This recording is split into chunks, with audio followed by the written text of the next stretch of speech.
All right. Hi, everyone. Welcome back to our weekly live show here, Personal Analytics Live. Weekly live show where I jump in, answer questions I've gotten throughout the week, interact with the chat a little bit, and walk through some self-improvement, data-related things. Today I did have a topic that I wanted to cover. I got a question via Instagram. If you just message me on Gabe at Gabe Coded, that's usually the best way to get in contact with me. I got a question about what things should I be thinking about? What success rules do you have? What like principles do you try and follow when you're thinking about success? And there's obviously a lot of them, but I had a couple that I jotted down that I wanted to quickly go through. I think they're really helpful to think about, and they can help you. They can help you be more successful in general if you keep these things in mind and you really integrate these things. So the first one is get into the present moment. You hear a lot about present moment awareness and how important it is to stay in the present moment. It really is important for being successful because you can get in the trap of evaluating the things you've done in the past or thinking about and planning for the future and thinking about your goals, both of which are good things to do, and both are things you need to do, but you need to be spending 90% of your time in the present moment working on what is the number one thing I can do right now to make my life better, to achieve my goals. You need to be focused on that thing. You don't want to be, working on your business and writing copy for your business while you're thinking about your gym session in 4 hours. Like that has nothing to do with what you're doing right now. You need to be focused on what you're doing. So number one is just get into the present moment as quickly as you can. The other thing that is sort of related to that is the concept of gratitude. Being grateful for what you have, being grateful for the opportunities you have, being grateful for the ability to work and the ability to do things that are difficult to improve yourself. People take for granted being able to work and trying to improve themselves and feeling the struggle of that. That is something that is a privilege. That's something that you're lucky to be able to do. So even the negative things that are happening in your life, there's still a chance for you to learn something. There's still a chance for you to grow. So that's the second thing that I always try and think about. I also, again, sort of related to number one, but focus on doing your best. You want to have goals. You want to have a strategy. You want to plan things out. But your number one priority, the number one way you evaluate yourself is, did I give my all on this task? Did I exhaust my energy by the end of the day? Have I done my best? Have I done my absolute best? And only you will know if you've actually done your best. Your coach won't know. Your pastor won't know. No one will actually know if you could have done more, even if you get the result that you want. Only you will know if you are giving everything that you've got. And once you do that over and over, your brain will start to condition itself to always doing your best no matter what. So then when you get a challenge that maybe is something you haven't seen before, you at least know you can default to, I always do my best no matter what. And that's really, really important. Another thing is the idea that there are no shortcuts. This is something I've made videos on before, but people are always asking about the shortcut. They're always asking about the quick fix. They're always wondering what's the easy way, what is the fastest way, what's the best way. Those are all code for being lazy. It's all shorthand for I want to do it, but I want the result, but I don't want to do the work. And if you really want the result enough, the amount of work that you have to do and the type of work you have to do doesn't matter. You'll do whatever it takes to get the result that you want if you actually want it. So stop being lazy. Stop looking for the fast way. Stop looking for the easy way. There is no easy way. It's just going to take what it takes to get it done. So just do it. The other thing is related to that I think about as sort of a rule for success is you want it to be hard. You want things to be difficult because if it's difficult, that means it's worth doing and you're going to feel good about doing it. And if it's difficult, other people won't do it. So you'll be competing less.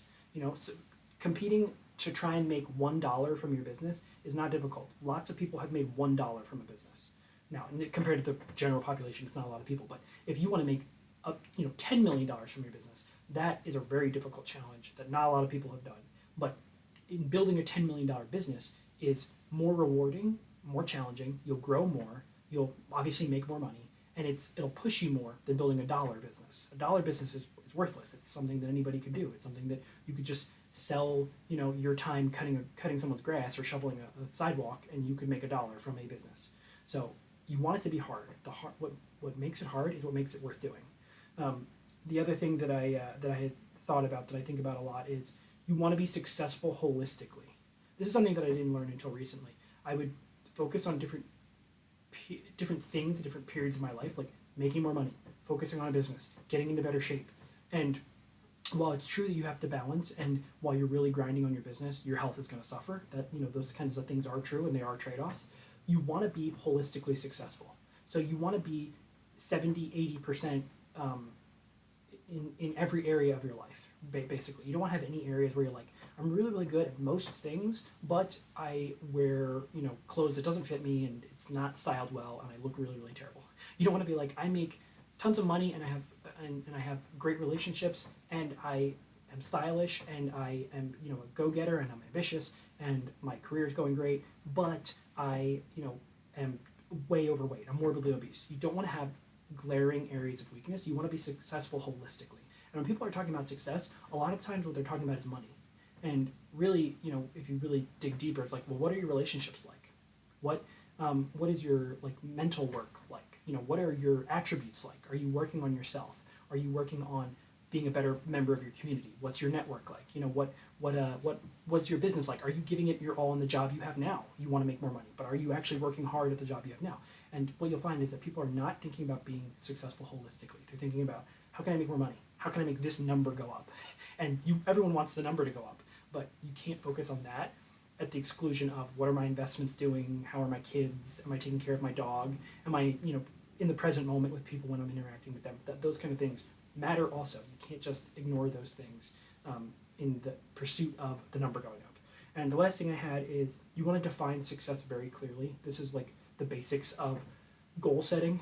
If you don't know where you're going, if you don't know what you actually want, if you don't have priorities on your goals, if you don't have timelines on your goals, it's difficult to, like I said earlier, do the work that's required to get it, do anything it takes to get it, if you're not exactly sure. Like if you know you want to be rich, rich is not a goal. It's like a state of mind, and state of mind is not a good goal. You want to be like, I want $100 million in the bank. Now that is a daunting goal, it's a huge goal, but it at least puts you on the path. It gives you an idea of what to shoot for. You can look at, what have other people done to make them $100 million? What do people with $100 million net worth own? Where do they drive? What do they wear? What kind of businesses are they in? Okay, of those 50 different business types, what are the most common? Of those most common ones, what are the steps? What skills do they have to build those businesses? What character traits? And then you can start to break it down and start to work towards your goals. But you have to, if you want success, you have to define success. You will see 1,000 YouTube videos on what gets successful. And again, a lot of people are just talking about money. They're talking about making more money and being more monetarily successful, which is very important. It's something that everyone should be striving for, in my opinion. But you want to be really clear about, what does that mean? Okay, financially successful means this. Being successful with my health means this. Being successful with my relationships means this. And you want to be specific and really, really dial in. So those are things that I try and keep in my mind as much as possible. I forget about them. I come back to them. I read them again.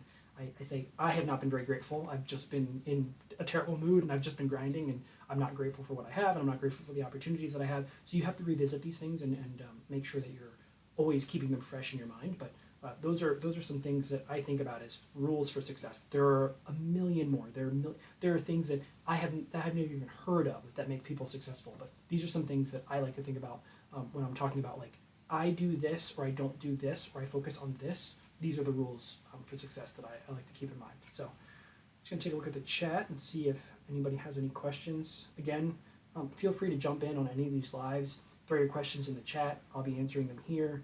And then also just message me. Just send me a DM on Instagram at GabeCoded. And I love interacting with you guys. A lot of the questions that I get, I just answer quickly. But if any are a little bit more detailed, I'll break them down here just so I can sort of think it through and talk it through. I'm just still learning how to be successful, how to improve. It's a never-ending process. There's always people who are better at it than you. So a lot of the times I'm just thinking and talking out loud based on my experience or what my best guess is based on the people I've interacted with. So always happy to talk through some of these issues with everyone here. So I think I will end it there. Again, thank you for watching. Thank you for chiming in, and we'll be back next Wednesday. These streams are going to start getting longer and longer as I sort of settle in and figure out exactly what I'm doing on the technical side. So these streams will be getting longer, and I'll be hopefully answering more and more questions and interacting even more. So hopefully see